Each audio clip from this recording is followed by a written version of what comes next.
মানুষের লাত্তি খাইছি, উস্তা খাইছি, ডাস্টবিনের পচা গলা খাউন কাউয়া কুত্তা লাগে ভাগ করে খাইয়া বড় হয়েছি। আমার বাপ ক্যাঠায় আমি জানি না, শুনছি আমি যখন কোলে বাপ তখন আরেকটা শাদি করে মহল্লা ছেড়ে গেছে। আমার বয়স যখন 7 বছর, অসুখে মায়ও মরে গেছে।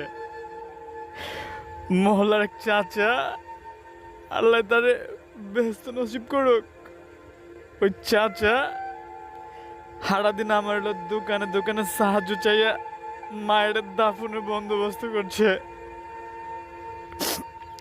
মায়ের বাচ্চা থাকতেও কষ্ট করছে, তো মায়ের মরণের পরে দুনিয়াটা জেলখানা মনে হয়েছে। মানুষের লাত্তি খাইছি, উস্তা খাইছি, ডাস্টবিনের পচা গলা খাউন কাউয়া কুত্তা লাগে ভাগ করে খাইয়া বড় হয়েছি। তখন বুকটার মধ্যে হাহাকার লাগতো, যদি কেউ একটু আদর করে নামটা ধরে ডাকতো, কিন্তু কেউ না।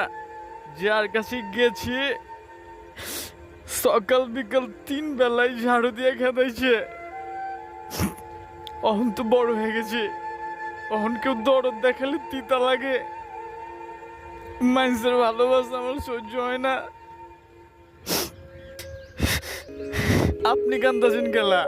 আপনি যে সাধারণ সেজন্য বুঝতেছেন না কেন কাঁদতেছি।